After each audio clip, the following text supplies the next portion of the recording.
আদৰণি তথা বিদায় অনুষ্ঠানৰ বিদায় সভাৰ সভাপতি মহোদয় সভাত উপস্থিত থকা আমাৰ মহাবিদ্যালয়ৰ আৰু এই বিভাগৰ মুৰব্বী অধ্যাপিকা খনিকৰ বাইদেউ,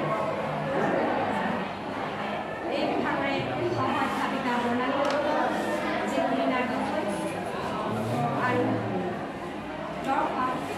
বুৰঞ্জী বিভাগৰ পৰা আমন্ত্ৰণ কৰি অনা অতিথি ডাঙৰীয়া, দৰ্শন বিভাগৰ পৰা আমন্ত্ৰণ কৰি অনা আমাৰ সহকাৰী অধ্যাপিকা ৰশ্মি ৰেখা ডাঙৰীয়ানী, আজি এই সভাত মই মোক যেতিয়া তেওঁলোকে মাতিছিলেগৈ মোৰ কোনো প্ৰস্তুতি নাই। মই সিহঁতক কৈছোঁ যে মই এনেইহে যাম আৰু এতিয়া মই এনেই অহা নিচিনাই হ'ব, কাৰণ মোৰ আগত অধ্যক্ষ মহোদয় আৰু বুৰঞ্জী বিভাগৰ ভূগোলতে ইমান ধুনীয়াকৈ কথা ক'লে যে জীৱনৰ তাৰমানে যেনেকৈ মানে পৰাজয়ৰ পৰাও যে মানুহে কিবা এটা শিকে বা জীৱনৰ বিফলতাৰ পৰাহে সফলতা আহে। সেই বিফল মানে জীৱনত সফল হোৱাটো ডাঙৰ কথা নহয়, যে বিফলতাৰ পৰা সফলতা লাভ কৰিবলৈ চেষ্টা কৰাতে মানুহৰ আচলতে কৃতকাৰ্যতা প্ৰকাশ হয়। জীৱনত কৃতকাৰ্যতাটো মেইন নহয়, failure of the pillar of success. গতিকে সকলোৱে সেইটো কথা কেনেধৰণে অনুধাৱন কৰি জীৱনবাদত আগবাঢ়িব লাগে সেই সম্পৰ্কে ডাঙৰীয়াদেৱে ইমান সুন্দৰকৈ কৈ গ'ল। এতিয়া মই ক'বলৈ একো মই নাই বুলিয়ে ভাবিছোঁ। আৰু এটা কথা ঠিক যে খুব মিঠা পাছত তিতা বা নিমখীয়া এইটো কোনো ভাল নহয়।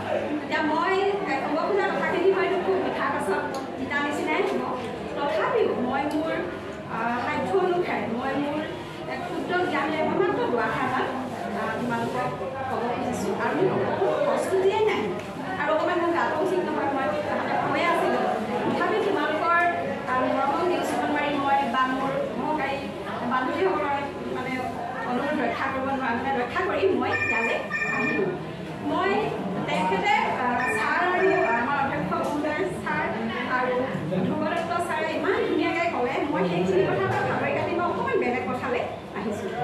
এতিয়া মই ক'ব খুজিছোঁ যে এতিয়া তোমালোকৰ 18 বছৰ পাৰ হৈ যিখিনি তোমালোকে নতুনকৈ আহিছা সেইখিনি উদ্দেশ্যি বা যিখিনি ওলাই যাবা, যিখিনি মানে একেবাৰে পঞ্চম সাংবাদিকতা চাবা যিখিনি ওলাই গৈছা সেইখিনিতো সামৰিয়ে কৈছোঁ যে এইখিনি তোমালোকৰ এতিয়াও কৈশোৰকাল হৈয়ে আছে।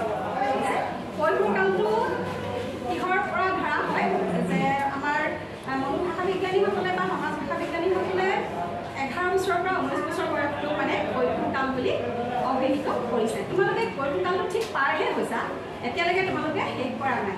গতিকে কৈশোৰকালটো এটা বৰ ধুমুহাৰ সময়, বৰ পীড়নৰ সময়। কোনো সমালোচকে ক'ব খোজে বা চিন্তাবিদে ক'ব খোজে যে এইটো এটা নৱজাগৰণৰ সময়। হয়, নৱজাগৰণৰ সময় হয় যে এই সময়টোত সকলোফালে বিকাশ হয়, মানুহৰ শাৰীৰিক বিকাশ, মানসিক বিকাশ, বৌদ্ধিক বিকাশ, আৱেগিক বিকাশ, সকলো ধৰণৰ বিকাশ হয়।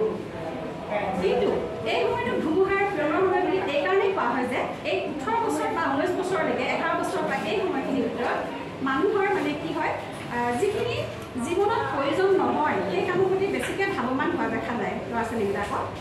বিশেষকৈ এই 18 বছৰ বয়সত যিখিনি আমি তোমালোকে হয়তো আগতে পঢ়ি আহিছা যে অসমীয়া পঢ়িছিলা তোমালোকে, যে এই সময়ত মানুহৰ কিছুমান মানে নকৰিবলগীয়া গাঁৱৰ মানুহবিলাকক আমি বা মানুহে আছে ছাত্ৰ ছাত্ৰীসকলক আমি লিপ্ত হোৱা দেখা পাওঁ। গতিকে মই তোমালোকক এইটোৱে ক'ব খুজিছোঁ যে তোমালোকৰ প্ৰথম কৰ্তব্য কি? প্ৰথম কৰ্তব্য হ'ব, ছাৰে কৈছে যে এখন সুন্দৰ মাৰ্কশ্বিট। আগতে তোমালোকে হায়াৰ ছেকেণ্ডেৰী পাছ কৰি আহোঁতে কি মাৰ্কশ্বিট লৈ আহিছিলা সেইটো ইয়াত ডাঙৰ কথা নহয়। এতিয়া তোমালোকে এতিয়া কিখন মাৰ্কশ্বিট ল'বা সেইটোহে তোমালোকৰ আটাইতকৈ গুৰুত্বপূৰ্ণ কথা।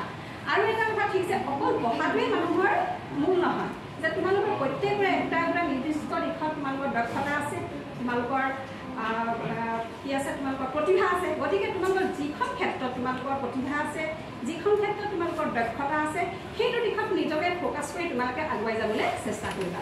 অকল পঢ়াটোৱে যে গুৰুত্বপূৰ্ণ সেইটো কথা নহয়। এইখিনিতে মই এজন তোমালোকে হয়তো নামটো শুনিছা, বুদ্ধ প্ৰসাদ ডেকা বৰুৱা আছিলে, মোৰ অকণমান ভুল হ'ব পাৰে দেই। তেখেত মেট্ৰিকত 2nd ডিভিজন পাইছিল, কিন্তু এতিয়া তেখেত গৈ লণ্ডন এখন ইউনিভাৰ্চিটি, অক্সফৰ্ড ইউনিভাৰ্চিটিত তেওঁ এছ'চিয়েট প্ৰফেচাৰ। গতিকে মোৰ মাজে মাজে তথ্য মানে মই হঠাৎ অহা যে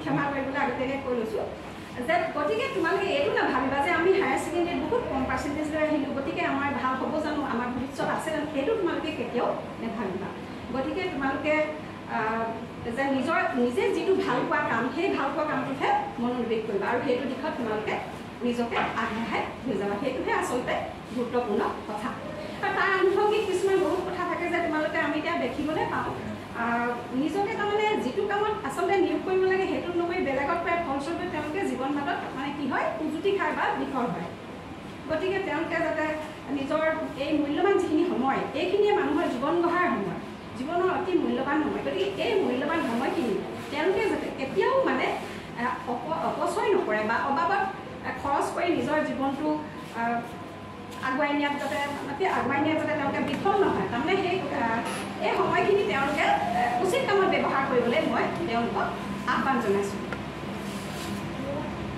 আৰু কি ক'ম আৰু এইখিনি এটা মূল্যবোধৰ শিক্ষামূলক হ'ব খুজিছে তোমালোকৰ কাৰণে মূল্যবোধ মানে এতিয়া তোমালোকৰ কাৰণে এখন মাৰ্কশ্বিট আটাইতকৈ গুৰুত্বপূৰ্ণ হ'ব যিধৰণে এজন মানে ড্ৰাগ এডিক্টেড বা এজন ৰাগিয়াল দ্ৰব্যত আসক্ত লোকৰ কাৰণে যিধৰণে তাৰমানে ৰাগিয়াল দ্ৰব্যই তেওঁলোকৰ কাৰণে আটাইতকৈ মূল্যৱান ঠিক তেনেকৈ তোমালোকৰ কাৰণে এতিয়া এখন চাৰ্টিফিকেটহে মূল্যৱান গতিকে তোমালোকে এই সময়ত তোমালোকৰ এখন সুন্দৰ মাৰ্কশ্বিটৰ কাৰণে তোমালোকে নিজকে প্ৰস্তুত কৰিবা আৰু নিজে জীৱন বাটত আগুৱাই যাবলৈ মানে নিজকে নিয়োগ কৰিবা আৰু কি ক'ম যে তোমালোকে এই মহাবিদ্যালয় ছাৰে অনুশাসনৰ কথা ক'লেই আৰু আমি ক্লাছতো সদায় অনুশাসনৰ কথা কৈয়ে থাকোঁ গতিকে সেইখিনি কথা মই পুনৰাই নকওঁ আৰু তোমালোকে যি উদ্দেশ্য আৰু আশালৈ এই